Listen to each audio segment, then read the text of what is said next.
It's in weeks like these that and I think I'm not alone in this, wonder about the true nature of humanity.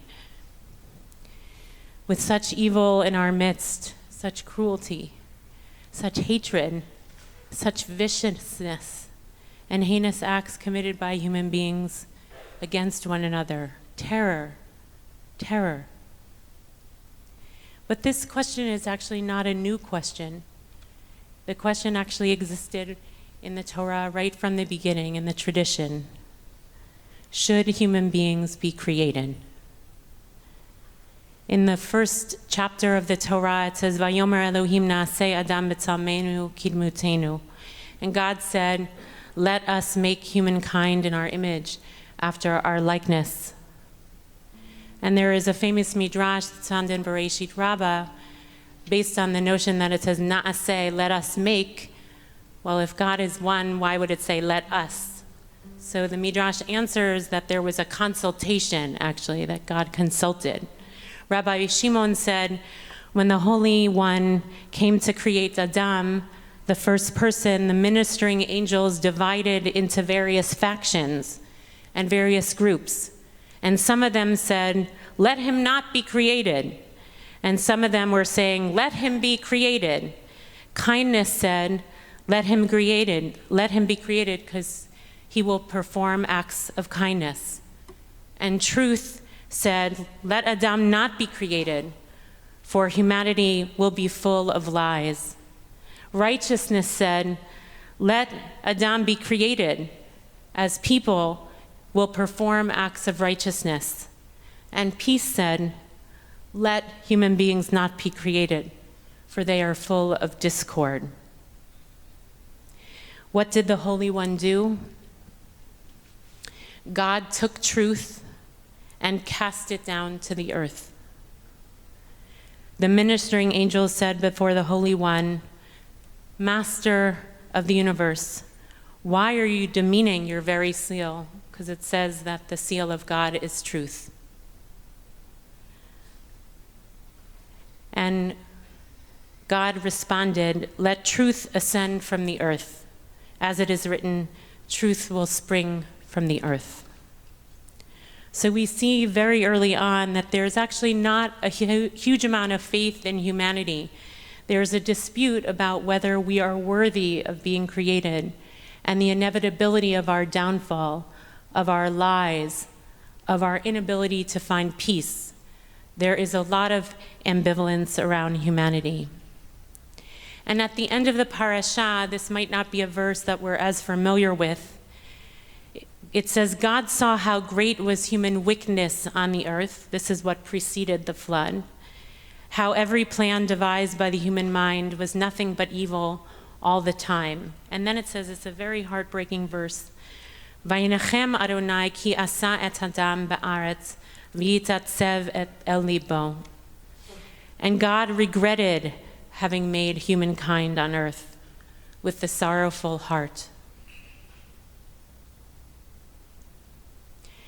And upon this section of the parasha, there's a story told that a non-Jew asked Rabbi Yehoshua, the son of Korcha, saying to him, do you not admit that the Holy One knows what is to happen in the future? The person is kind of trying to egg Rabbi Yehoshua ben Korcha on. And the rabbi replies, yes. And the non-Jew replied, but is it not written, and God was grieved in God's heart? Like if God knew what was going to happen, why would God be grieved? And the rabbi answered, have you ever had a son born to you? And he replied, yes. And so he asked the non-Jew, and what did you do? And he replied, I rejoiced, and I made others rejoice also. And the rabbi asked him, but did you not know that he must die eventually? And he replied, at the time of joy, let there be joy. At the time of mourning, let there be mourning.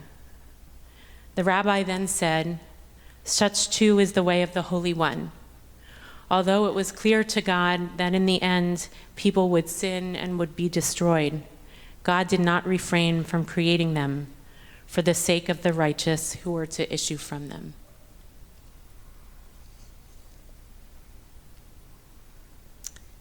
And one other moment in the parasha that I would like to call out, after the killing of Abel, of Cain, the first murder in the Torah, a little bit later it says, and to Seth in turn a son was born, and he was named Enosh. It was then that Adonai began to be invoked by name. Az hucha likro b'shem Adonai. Sforno, a famous commentary, says, the righteous of the generation began to proclaim in public the name of God, for they had to counteract the idolatrous ideas that had prevailed.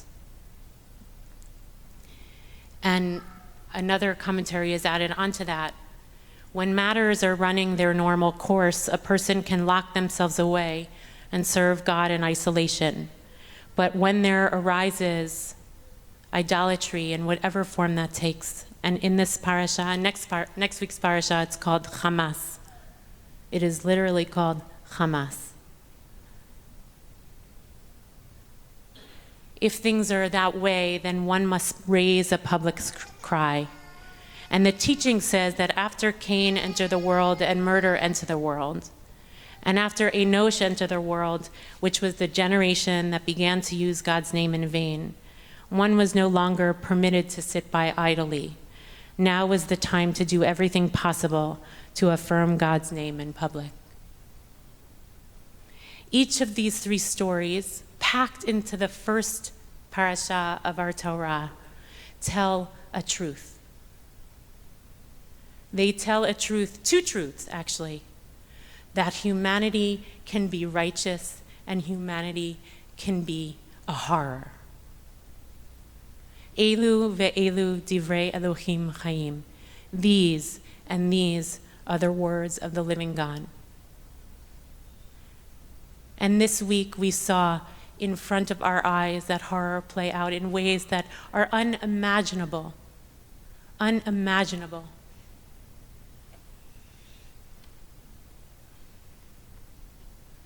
It's unimaginable.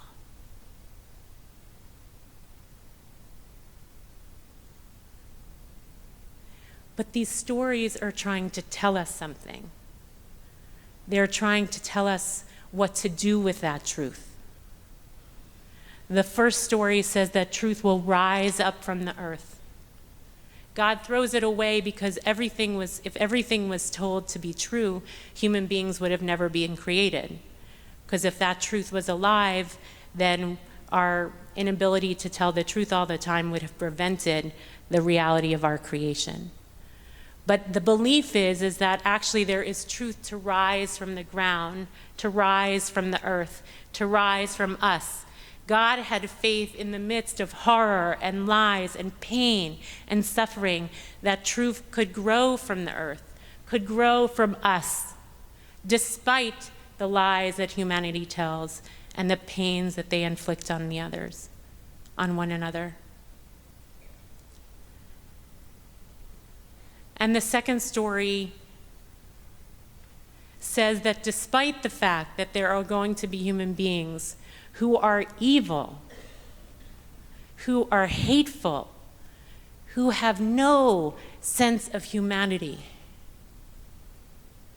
there will be the righteous who will shine their light.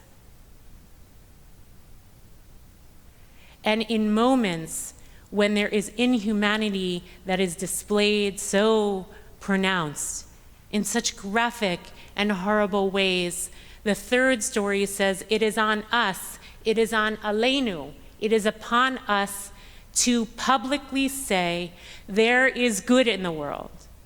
There is light in the world.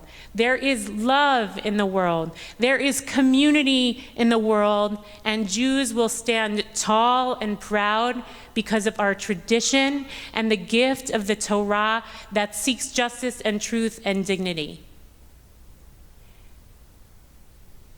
And I want to say, when I think about my friends, our communities in Israel, and I think many of us have been constantly in touch with those folks of ours who we love deeply, who are broken in Israel. The amount of rising up of righteousness is incredible.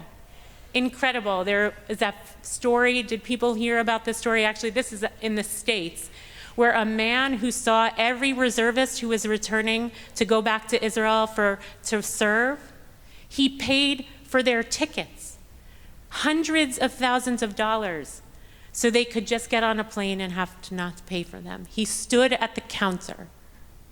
In Israel, there was a call out because all those members of the kibbutzim were displaced on the border. And though there was a call out to have people host people in their homes. And after like 10 minutes or some very short amount of time, someone called to say, I have a place to stay, and they said, oh, we're covered. Within minutes, they found homes for people. Our friends in the community of Zion are organizing. They're organizing to package things, to bring down to those folks. Kibbutz Be'eri they're in hotels on the Dead Sea. People are sending them packages in their grief, in their mourning. And Becca told the story earlier that there was you want to say?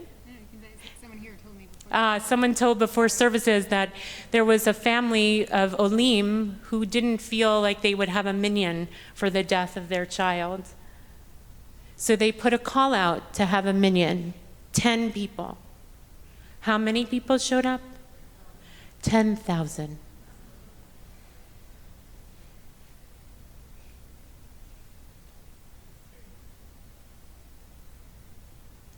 There are men who served in the army, who've way been out of the army, in their 60s and 70s, who when they heard what's happening, put on their uniform and went in to save people.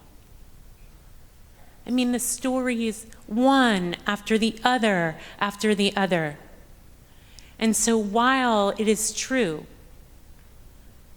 that humanity can be evil and tell lies and do heinous acts,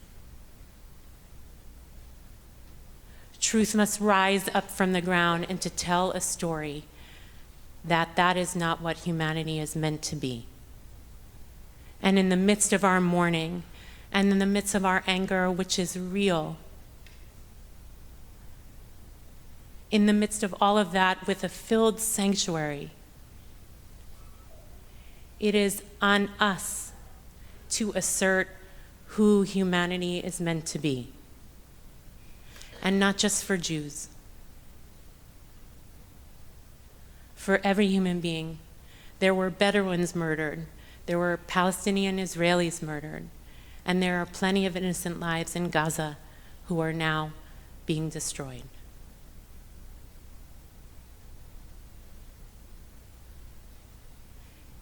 The Pirkei Avot says, "B'makom she'en anashim, hishtadel lihiot ish."